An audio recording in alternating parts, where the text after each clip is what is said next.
The Department of Health says 2 nurses have been raped while working the night shift at the Ga-Chuene clinic outside Polokwane in Limpopo. Health spokesperson Neil Shikwambana says a heavily armed man entered the clinic shortly after midnight. The suspect then allegedly overpowered security personnel and abducted 2 nurses. Shikwambana says the nurses later returned this morning and recounted their ordeal. SABC News reporter Pimani Baloyi has more. Residents of Ga-Chuene outside Limpopo in Limpopo this morning woke up to shocking news that 2 nurses from this clinic behind me had allegedly been raped by a group of criminals. The information that is at this point not yet that clear is that a group of armed men stormed this clinic and accosted security personnel and went to the nurses and then abducted them, took them to a bush and then later allegedly raped them. But to speak more about what actually happened, I'm joined by the spokesperson of the Limpopo Health Department, Mr. Neil Shikwambana. Mr. Shikwambana, thank you so much for your time. This is such sad news. What is the information that you have at your disposal at this time? Thank you. This is really deplorable. We can't even find words enough to describe or explain it because we have been grappling with issues of abounding crime in our communities, but never had we ever imagined that a case like this can happen where people who are meant to take care of the communities are subjected to this kind of barbaric activities. So what we actually have currently is that there is a group of armed men indeed who accosted the security personnel in the clinic, tied them and demanded to be taken to where nurses were. At that time, the labor room waiting for patients.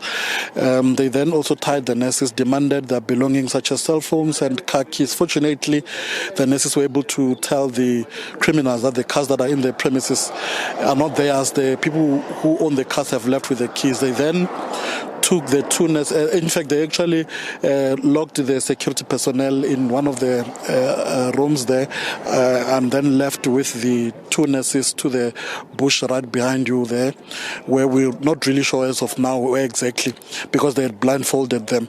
And it is alleged that they took turns and assaulted and raped them. So at around 4 o'clock in the morning, one of the security personnel managed to escape from where they were locked and requested for help and called the Limpopo police, who then responded immediately. And when they were still busy investigating the scenes at around 5 in the morning, they saw the 2 nurses reappearing from the bush right behind you, looking very traumatized and hurt. And that's when statements were taken and psychological support was actually arranged immediately. As we speak now, the 2 nurses are in one of our facilities receiving psychological support, and police are continuing with their investigations, and for now, no arrests have been made. This is quite deplorable. The department has for the past few years been battling with labor unions around the reinstatement of 24-hour services when we look at clinics. I'm sure this is a setback. Yes, of course, that is a serious setback because you would know that one of the factors that have actually contributed to many of our facilities reneging from offering the 24-hour service has been issue of criminality as well.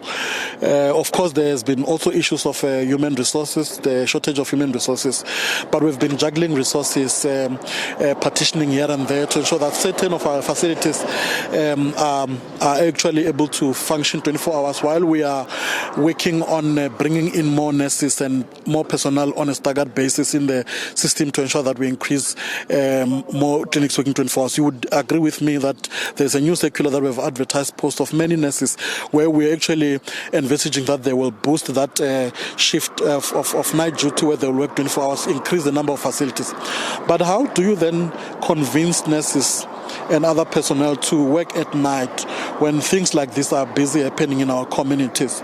How do you then say to them, go there? Because you would know that we can have as many security personnel as possible. But if things are not well in the community level, we are still going to have these kind of things because I'm not a police officer, but you know that in a criminal setup, whoever draws a firearm first wins.